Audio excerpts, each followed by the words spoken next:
enye den o manye ngba edi awode di akro na adole mole o sanyanya ne mo kwa bia ke mini ji no ni ya no ebie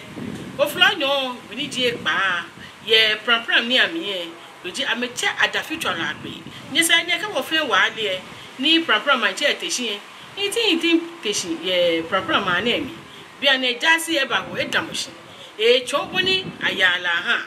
do won so ma UAP ni awofo awo ikaya no ni jase ewie ni ma bia fe fan ye ni wo wie ye bia fan ji ake amaye adafi wo lo emi ake la ba so shi ye bugba ni ake jase wonye water shi ni aba anmra ni bi na eme ni wo ji na anu kwale pe ji ake anawe eji wecho ni yogbugba ne wekuete niji anewe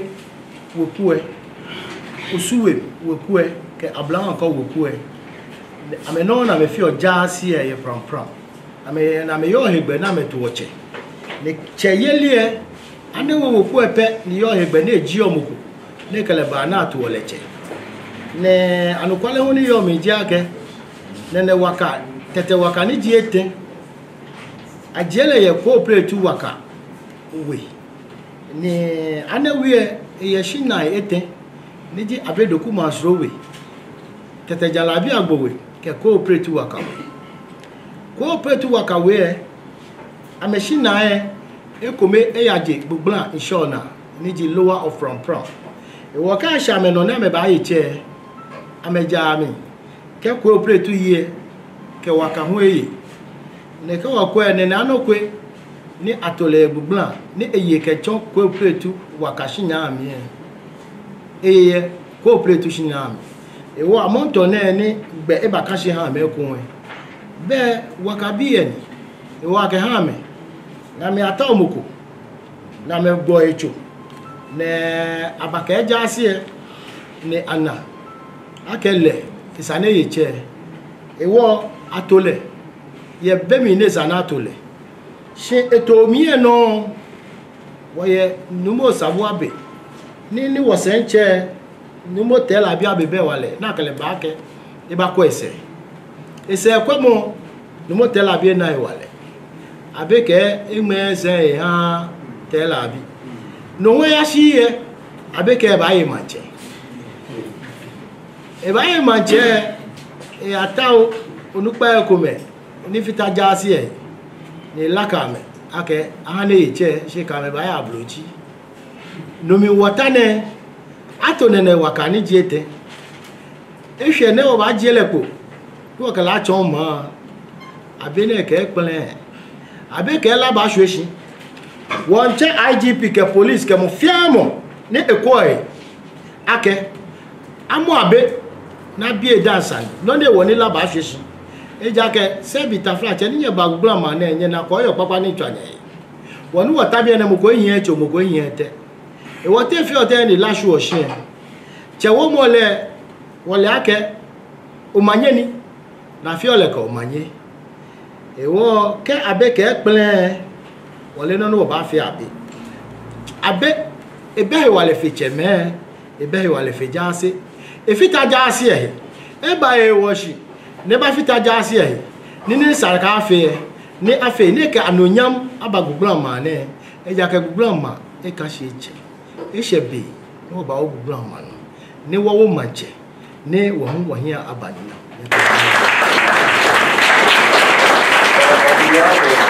ma jonu ato enye na fole de gugbran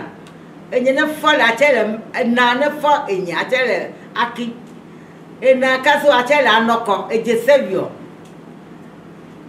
senye koko na di jagroko senyo sabu na nga pio enye wayo bi anoko bibidie ne macho no wato tete waka ache na kaso wake anoko eji anewi na ache ni na di anoko nyiminyimu di anete eji anewi ne lelicho enye ne folo eji chawenya ena ne fo le hu ena ne fo enyon eje chawenya ya ne chawenya weku chawonya olowe weku olowe chawonya weku dile ne chene fole di anewe nga akrama wio hene la biti aya hiyo akrama no nga brigambo ene de macha gonya ne de ka no wo da akrama no ne foto ya ma akrama nga e ka hale ga wuri ya na akrama wio e chene fole di akrama wio ya ne chene fole eje anewe property wio ne ja no wio tutu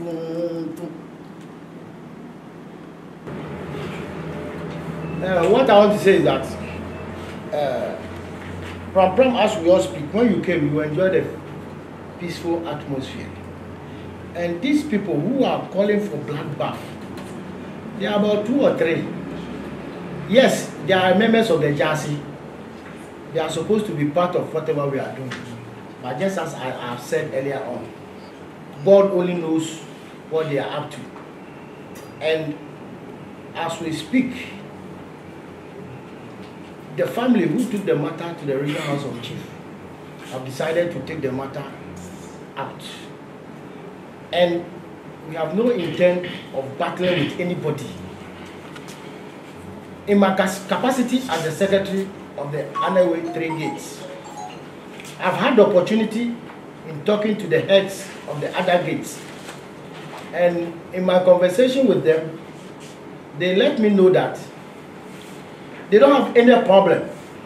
concerning the installation. Just that the timing was not right. So we should come back as a family, sit down and bury our differences. It is only this Osabuabe who is vehemently against that decision. So we know if only the police, as we speak, we act accordingly, there will be no bloodbath. We are not ready to die for anybody or to die because of no reason. There has been a selection, election, and installation of a paramount chief of Prom, waiting to be outlawed. So when the time is due, as members of press, we will invite you to come and witness the outdooring and the coronation of Nene Tete Waka the 3rd. Thank you. Joka mone kaka be ladwe truyo abajo suwe na batri ladwe jaka nimelio meke ha suwe breni na ba pape na ha to ke da ye hume kanenio me ka limo ba na me pepe na ba tu jamani we jane munyinya gbene joka watu manje waje manje ko jane ma twa ba wo afrika ke wo twa wa pe ake nyime kono wa ke pe no ne pe fe fo abehie no ba hima ne wo so ba yi wa ikon esewo jaka ka bi ngade no na yo kraku batu anope ayo kraku nyimi di ano bi ji ayo kraku zane ka pe no go sare wo twa wa pe ka ke abele pa ko je ka ke ba mo ibete e jaka li echepo ne pa ko je ka ke ja pe ma ne no gano yi dana ko nye abese ke no ko ne apo apeti